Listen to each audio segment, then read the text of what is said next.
So I'm taking this opportunity on this pretty mild day as we get towards winter to do a last tour of the garden to show what's looking good. And because it's been incredibly mild, everything that you'd expect to be put away or frosted is still out and looking good. So one of the star performers of the year has undoubtedly been this Cuphea or cigar plant, which has been flowering its socks off since it was bought in the end of May, early June as a little plug plant. And it's filled out these containers, looking really healthy, flowering all the way through to November, and undoubtedly probably will flower all the way through to the first proper frost. So that's looking incredibly healthy and vigorous and full of flower all the way through to November. And then we've got a nice palm tree here. Well, we've got many palm trees up here, including this Trachycarpus nova, and I'll be doing a full Trachycarpus video showing all the different Trachycarpus in my garden in a few weeks' time when the frosts have finally got these tender plants down to the ground and we can actually reveal all the palm trees behind.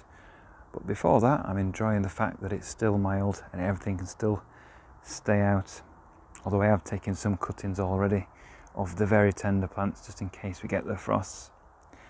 So this bed here, this, as you probably remember, is an evergreen bed full of palm trees and a Yucca bamboo and Pseudopanax as well. So we've got the Eriospatha on the left, we've got the Nova on the right, we've got the Persicaria still looking good as it's had no frost at all. And hidden amongst all this is a Gemini sectus, which has a white glossy underside to the leaves, and that's doing well in this position even though it's been swamped out by the Persicaria. And we'll cut this back and we'll reveal this for later on in the Trachycarpus video. Got my carnivorous plants which stay out all winter. Got the pitcher plants here, they're still looking good. Got Venus flytraps as well down there. Aeoniums in pots, they're starting to be brought in. I just haven't had the time to do everything yet, so there's still a lot to do. Pseudopanax, ferox and crassifolius looking very good now, getting very tall. I do like the trunks on these because we have sort of this, there we go, this sort of ribbed wavy trunk, very nice. And finally we've got some flowers on these salvias. So look at the pillar box red flowers on this salvia, and this is flowering into November now, incredible. And this hopefully will flower for a few more weeks as long as we don't get the frost. Other flowers in the garden still are the nasturtiums, which are just little filler plants. Still got petunias in flower, and we've got the zinnias as well. And this bed is where I've got my Trachycarpus princeps. We've got a lovely one there. We've got another one there as well. These got transplanted I think last year or the year before, and they've settled in well. And then we'll just step back and look at the view of the main tropical bed of the onset bananas, Canna musifolia, and the colocages. The big elephant ear leaves doing well here, and the iricine still out, and the plechanthus, so they're looking happy. Down here, over there, some evergreen plants. We've got the Common palm here, and we've got a nice towering blue bamboo up here, and we've got the other blue bamboo here, and you can see the nice bright blue culms on this. And been trailing up here this year has been the Spanish flag, which is still flowering down here as you can see, and we've also got seeds forming higher up on here as well, so I'll be collecting some seeds of this. So let's go through. Obviously it's late on the season, things have gone a bit over in places and gone over the edges of the paths. So the Forestii ginger, Hedychium forestii, has finished flowering, and I've actually got seeds forming on these. So for instance, you can see here I've got a seed pod forming there. But I'll just whiz around again. Got the ricinus, still looking good. And the Tiphonias up there as well. The Colocasias, Blanchanthus, lower down. They're happy down here. And my newer Colocasia, Gorganigensis, is looking good. Put out loads of stolons, loads of runners, so hopefully that'll bulk up and start spreading about in the garden for next year. That Dahlia is looking good. I think it's moonshine or sunshine with the dark foliage. Nice single Dahlia there, still blooming in November. And the Amesia zygomaris, past its peak probably now. That's huge now. I mean, that's what, well over 2.5 meters wide, 3.5 meters tall. Huge plant, all that growth in just one season. Around here, we've got some nice tree ferns, Musa baju, and then we've got the Trachycarpus nova there, and Fortunii there as well. And then a bamboo hedge with the Faxias in front of it. Pretty slow growing, this Faxia annalise that's been, well, I bought it nearly 10 years ago, planted out 8 years, 9 years, and it's about 1.5 meters tall. So a slow growing Faxia compared to the Faxia polycarpa and japonica that you can see over in the distance up there that are close to 3 meters tall. Still got some Persian shield out, which I do need to desperately take cuttings of today really. I've left it extremely late. And these Ericine still look really good. Yes, they've been eaten a little bit by slugs and snails, but it has been very wet in October. And obviously the slugs and snails have been out because it's been mild, munching at everything. But overall things are still looking good. So we'll head around the corner and we've got more ricinus here, sort of coming over the paths now with the onset bananas behind. More repeat planting of Tiphonias and cannas, and I'll be collecting the canna seeds from this one, Alisteinii, because a lot of those are ready now. This is one of the star plants, I think, of the garden. This is Schefflera macrophylla with its absolutely enormous leaves, still holding on to them. Quite, well, thought to be pretty tender, but it's got through quite a few winters up here in West Yorkshire now. Still pushing out leaves and holding on to last year's leaves and earlier flush of leaves as well from this year. My tallest tree fern, which doesn't have super large leaves. It was very dry when I got it, but that's well over 2.5 meters tall. And let's just push on through. Plectranthus at the lower level here. And then this wonderful Schefflera taweniana, again with some Spanish flag growing through this. I like to get the Spanish flag growing through all the taller plants like the bamboos and the Scheffleras as well. Just a sneak peek behind of some of the Trachycarpus, that's Latisectus on the left. Still looking good. Nice glossy leaves. And then we'll pan round. Obviously the Gunra's done its thing for the year, and this will be dying back soon, but you've still got some nice good big leaves like this one over here. And then if you go up further still, we've got the Miscanthus grasses, which are showing some autumn colour, and Miscanthus zabrinus here as well. with its stripy leaves and its flowers here as well. So we'll push through into the second half of the garden, over the bridge.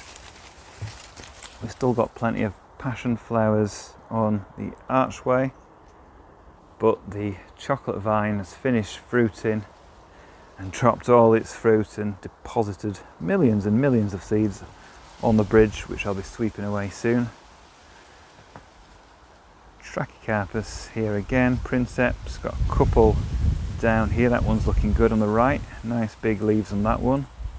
In the middle, one of the original plants, which is a big shrubby yucca with a Mumbeckia growing through it as well.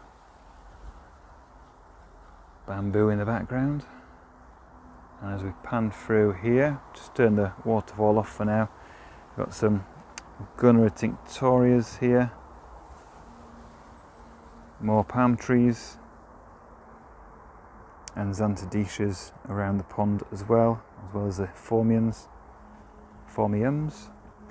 We'll go through the archway, and then here we have the Stelia Red Devil, and quite a lot of shadows, but hopefully you can see this is my Jubaea chilensis, which actually has put on quite a lot of height in the last few weeks. So I've just noticed the height. I mean, there's a good, let's go down there. That trunk has developed a lot this year. I would say it's put on a good sort of 10-20 centimetres up there, and that'll fatten out as the seasons progress, as the leaves go up, and hopefully it will really start bulking up in the next 5 years. And the plan is to hopefully be able to walk under it, because at the moment I'm having to really cut back the leaves, which I don't like doing, but it's the only way to actually get past it because the leaves are so long. But soon they'll be up there and you'll be able to walk under it, and you won't have to cut back these very thick, long, elegant feather leaves of this palm tree. That's a nice one there. Obviously we've had storms and stuff and lots of rain, so lots of things have fallen over, including this amaranthus and tophonias here. The colocasias are down back a little bit. They're the nice hardy pink china types.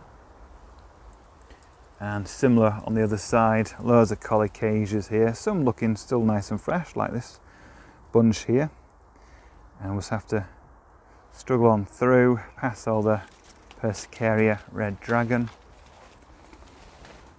And then we've got a nice bed of drought tolerant plants, including this Yucca. Look at this one. This is going to be a big tall tree yucca in time. This Yucca faxonia, and the Chimerops Shamrops humilis there, which is getting nice and large now. And then we'll pan round and we can see a true arid bed with the Agave montana, Americana, and the Fanfa, I think it's the Fanfa obscura.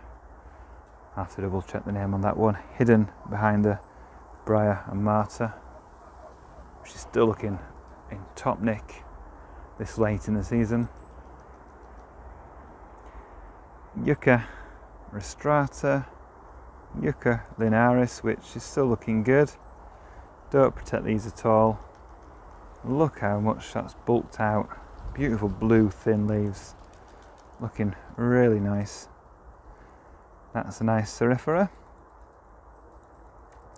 And then you've got the seed pods here of, we've got the Tagridia seed heads, you've got the Agapanthus seed heads. That's another view of the Jubaea chilensis. So we'll spin round again, we'll walk past the Volcano palm to my arid, well not my arid, my drought tolerant bed that we did this year. Still got all these aeoniums to dig up. Got the Beschneria on the right. Got my agaves hidden, which will need protecting soon. So we've got a small agave. That's a novatifolia, although it doesn't look too much like one yet. Quite green in the centre. And variegated Americana, which I will have to protect to give it a chance of surviving the winter. The Cycas revoluta, I did not water this when it flushed, which was a big mistake because it sort of stunted the growth. As you can see, the leaves have came half out, not got any water and just stuck there, so that's a bit of a disappointment. That's my fault for not watering it in July and August when it was flushing and it was so hot and dry. Melanthus looking good, always grows at its best, to be honest, in September, October and into November, so that's looking nice. And we've got another Cerifera, the bluest one, the most upright one I have as well, and that's looking pretty good here. Musabaju and bamboos, so I'll walk under that. And we've got here the Eucomis. Obviously they've finished flowering, but you can still see the seed pods forming on these. And over here, the biggest colocasia pink chinas I've got. Big bunch of these now, looking still very healthy actually. And we've got this bean growing through, and it's not flowered yet, but it's very vigorous, but it just hasn't flowered. It's an ornamental bean. Tried it for the first time this year. You can see we've got seed pods forming here on this canna. And then got a nice view looking back down the garden there, which is pretty nice. Spin round once more, past the Briar Marta, down to all these suckers here of the Tetrapanax. Still looking verdant and green, super healthy leaves here of these suckers, but I will be removing all these because I don't want them growing here underneath my Bootia odorata, which is getting pretty tall now. And as we go down here, I can see I've got loads of seeds here on this Canna Alistanii, so I'll be collecting those later today. And then we'll go through the palm trees. Got absolutely loads of palm trees, and now they're getting bigger. They're really dominating this area. Look at that. That is a Princeps hybrid. Very much Princeps-like in terms of the colour, but far more vigour than Princeps true species. My tree fern walk is too thick to get through now, so I won't be going through there on this video, but you can see the tree ferns are looking pretty healthy down there. And we've got the ground ferns still looking nice. It's late in the season. We'll just cut through here to the swing area. We won't be going on the swings, but if I just turn around, here's another view of the tree ferns. I think there's about 6 or 7 in this area, and the eucalyptus tree. Still looking good, and this looks good all year round, being a good evergreen plant. Another Princeps hybrid with absolutely huge leaves, well over a metre across, probably 1.5 metres across. So absolutely huge leaves on this one. And then above that we've got the Tetrapanax flowering away, still holding on to lots of leaves, still looking good in early November. Another Bootia. And as I've said in my earlier walkthrough videos, I will eventually at some point dig up all these Jubaea gigantea bamboo seedlings which are dominating this area. At some point, if I find the time, I'll dig up all these seedlings because I don't want them staying put forever in this area. And there, I think we're pretty much done. So we'll go past yet more enormous leaves. Can't show that in one shot. It's that huge, the leaves. So I'll just get through here.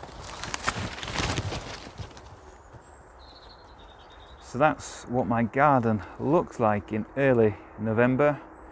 If you want to see what it looks like in the height of summer, check out the video in the corner and see the difference. Thank you for watching. Join me next week where we will be doing more in the garden.